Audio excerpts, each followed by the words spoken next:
You're on. Yeah? Yeah. Okay. I just thought about just letting you sit there for a little bit. Stewing.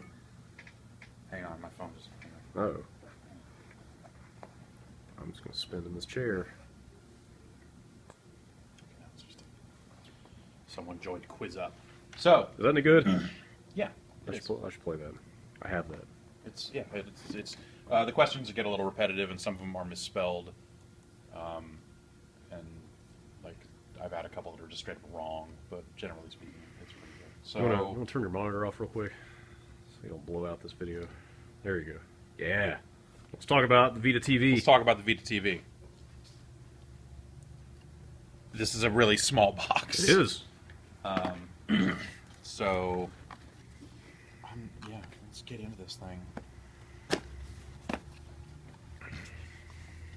Here's the Vita TV. Man, that's like smaller than an Apple TV. That is tiny. It's got the... It's a svelte piece of electronics. This is the pop open for the memory card back here. Let's get right up in there. That's what the games would be on. Or no, the games go in here, right? Is that a cartridge No, slot? no, this is the SD slot. Or the memory slot or whatever. Whatever right? they call that thing. Magic gate, and then I guess your game would go there. You got a USB, an HDMI, an Ethernet, and then power. And theoretically, it's a Vita. Okay. What do you play it with? Do you do you sync a Vita to it to play games? You hook a DualShock 3 up to it. They will patch in DualShock 4 support, and Okay. I thought the eventual plan was to have Vita support. I mean, for games that use the rear touch. Well, so that's none of those work. that is the issue with this thing, is that there is a compatibility list of games that work on this thing versus and games that don't. And so that's actually going to present a lot of problems and make this thing, as I understand it from talking to people at Sony, this thing is totally useless to us. Okay. Elaborate.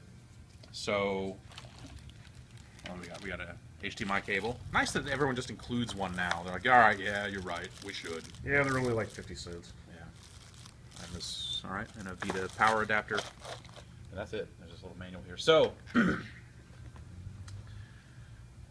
because this thing is not fully compatible with the full Vita catalog, there is, I guess, a whitelist in place of games that work on it. So games that require any kind of other touch, like apparently Phantasy Star Online 2 here, does not work on this. Okay. So this is only out in Japan.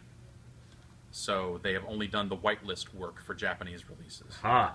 So even though the Vita is region-free, this is still technically locked down to games that they've whitelisted. So I guess there's a couple of cases of games that have shipped in this territory that will work on it because they have the same ID, or for whatever reason, I don't really know. But as I understand it, you can only log into this with a Japanese PSN account because there's no U.S. store that has been filtered for Vita TV specific games. So none of the games we have downloaded on our memory cards. Totally useless. Man. Our quest for Vita coverage has not yet reached its conclusion. Yeah. But I bet that once they bring this thing out here, or at least announce it for this territory, or get done launching PS4 and have some time to sit down and actually do that stuff and figure out what their plans are for this in other territories, that this will eventually totally work with U.S. store accounts. Let's hope. I hope. Yeah. Or they'll just put one out here.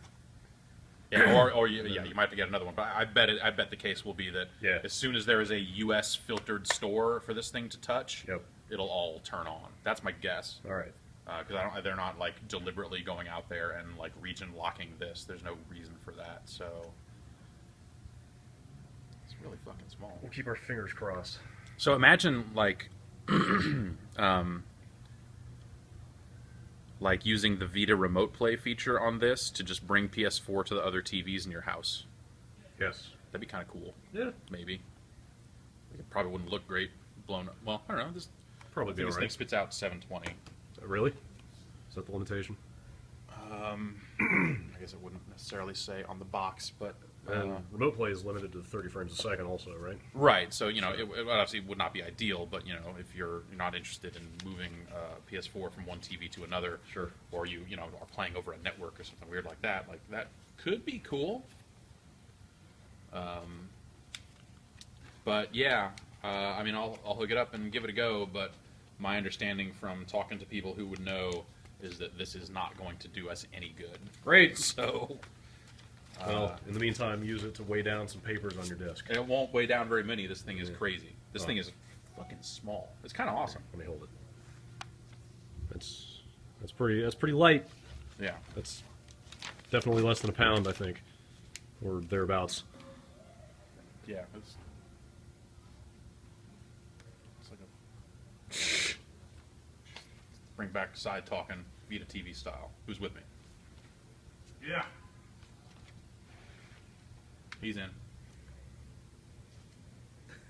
Hi, is Jeff there? Konnichiwa. I can't talk English. It doesn't work. Uh, So that's ne.